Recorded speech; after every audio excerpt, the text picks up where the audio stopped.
of tape on the side of the mat box to react to. And then when we went to series, we built a suit, and we had a guy in a suit with puppeteers moving all the various legs and stuff. So it was a little bit of both. Next. Really enjoyed you in ER. Thanks.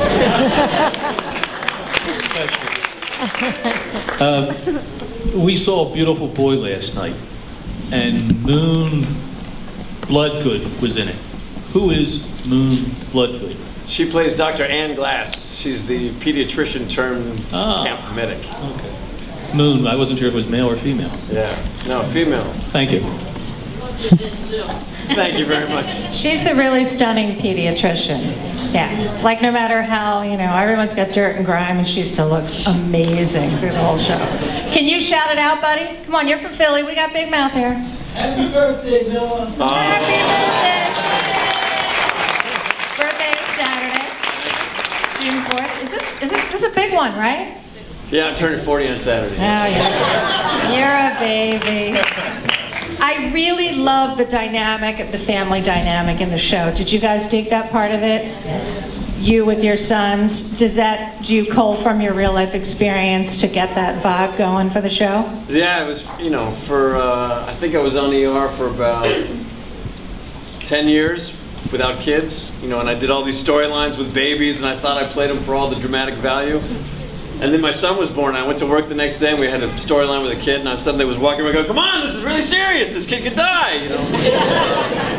Yeah, when you have kids, suddenly this whole other well to draw from opens up to you.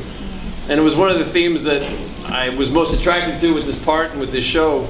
I like this notion of reluctant leadership, I like this notion of fatherhood, and the notion of loss and grief and how to kind of move through it. Those three themes I found really seductive, and it's one of the reasons I did the job. That, and so I could look like a hero to my 8-year-old son. But it's something they could see too, which is really pretty cool. Yeah, they were on the set. He got to hold the machine gun and work the skidder. Yeah. I love that the girls are right alongside the boys too, with the rep. You know, they're tough. Those girls. Here we go, baby girl. I need it. What happened to, like, they never mentioned what happened to the military. Does that come later? Yeah, the idea is that the military was one of the first targets taken out. So anybody that was on base at the time pretty much is gone. And it's the people that were on leave or that weren't on base that are still around that have some semblance of military training. Okay. I think for those of us who are missing, like Lost and 24, this is definitely going to fill that void. It reminds me of the zombie movie, the zombie TV show. Yeah, like Waking Dead. Yeah. But like, because I've seen that show, and they never, you know, the guy came out of the coma, and they never explained to him like what really happened. Right. So I kind of got that it was coming. Like I know the little boy told his part of his story, but I thought it was coming from like that standpoint. Like it's going to build up to. There's a lot of good twists and turns as the season goes on. You know, the big questions at the outset are why are they here? What do they want? Why are they doing what they're doing? What do they want the kids for? And all those questions get answered, but a lot more get posed in the. So they only want children? Yeah, adolescents, not young kids and not old. So is this like Torchwood?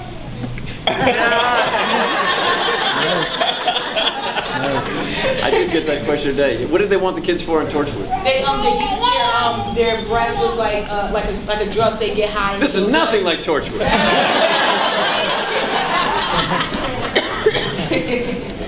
Okay, so with my generation, I've been told that you worked with George Clooney on ER. Do you still talk with George Clooney?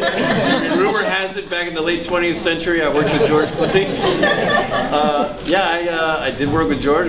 He did the first 5 years of ER, and he turned 50 on May 6th, so we had a chance to talk to each other once again.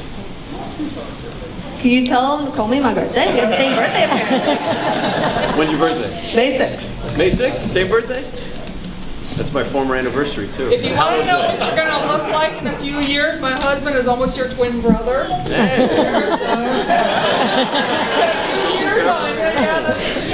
They used to call him Dr. Carter in his last job. Excellent. He's a good-looking man. What year is this supposed to be? And also, what are those little hosts on the back of the neck? It's present day, and those harness things that attach to the kids' spines turn them into some kind of zombie slave labor force. That's all we know at the outset, but we've come to find out that it's actually really significant, and we've completely misunderstood what the purpose of them was. It's one of the great reveals that comes about halfway through the season. They are nasty looking, those things. Right here in the front row. Where does the movie take place? It takes place in Massachusetts. So for authenticity's sake, we filmed in Toronto. Yeah. How much is Steven Spielberg actually involved in this? I understood that he created the alien. He did, yeah. I've been working for him now for almost 20 years. He was one of the executive producers on ER, and his involvement with ER was pretty tangential, pretty peripheral. He watched all the footage and made a couple editorial suggestions here and there. This was the exact opposite. He was all over this project. He helped shape the script with Robert Rodat, who wrote it, who also wrote Saving Private Ryan for Steven. Exactly. He was there for the casting. He was there. He showed up on set when we shot the pilot. He watched all the dailies, all the footage we shot. He sent us back to do some reshoots because he thought we missed the mark in one particular moment. He's weighed in on all the cuts editorially, and he's been right there and all through the post-production, designing the aliens and the spaceships. Yeah, his fingerprints are all over this. Yeah. Good. Question in regards to the character. I mean, it's so different from ER. Is that something that definitely drew you to this show? Yeah. You got to tap into something else because you're playing a whole other. It's a different guy. You know, most actors get into acting because they don't want to punch a clock or work a day job. And we like variety. So the irony that I played one character for almost 15 years is pretty rich. It's like a career. Yeah, it is. It is. I was looking to do something very different. I'd never done a character that was this kind of dynamic or this physical, and it was a new. I'm used to working in an ensemble of actors where everybody's sort of got the same size part, and this was a big step up for me to kind of stand at the plate and say, okay, I'm going to lead the ensemble. Where are you drawing that? Where are you drawing your character from? Like the roughness of it, the renegade aspect of this character. Like, I watched a lot of old war films. You know, I like science fiction, but I like Star Wars and Star Trek and all those things, but that wasn't really my main viewing. I grew up watching Jimmy Stewart and Henry Fonda and Gregory Peck, and I rewatched a lot of those old war films about this guy who's sort of the reluctant hero who has to step up, and despite wanting to do something else, he's got to shoulder the responsibility that's been thrust upon him. So I watched a lot of that kind of stuff. Read a lot of kind of post-apocalyptic literature. Cormac McCarthy's The Road was a book that we passed around quite a lot. Yeah, different things. You're doing a good job. I tried to contact the guy who was the actual American history professor at Boston University, but he never wrote me back. We have a question here, too. We got the mic, and I'll bring it up to you guys. Yeah. One thing I really liked about the show was that even though it's an alien show, the aliens are sort of in the periphery of the show. You know, it's like always the ship in the background, and they appear occasionally, but it's not like you know they're all over. You know, is that something that sort of continues as the show goes on? Yeah, for a couple of key reasons. One is, you know, that's Steven Spielberg's philosophy: is you don't show the shark until the third act. Right. You know, the ever-present threat of the shark is enough. And then it really is a character piece playing in the backdrop of an alien invasion show. The second reason is it's budgetary. It's really expensive to do all the digital effects. So if you do a little bit of action with the aliens every episode, you get a little bit of bang for your buck. But if you can kind of coast for a couple episodes and save up that money in your post-production budget, then you can stage something pretty epic. So we have a lot of episodes where the conflict is really human to human and about how these people are going to go on with their daily lives in the face of that threat. Good question. Yep. Sorry, hang on. Back middle. Thank you for coming to Philadelphia and joining us on this great show so far. Yeah, nice weather I brought you, huh? Yeah. Actually, two quick questions. One, are you going to become more involved in the series other than just one of the cast members, maybe as an executive producer? Or? The EP credit is one that I don't think they'll give me, but I am going to be a producer for the second season if we get the pickup. Excellent. It's been something that, you know, the longer you work, the more you sort of want to have a stake of ownership in the things that you're involved in.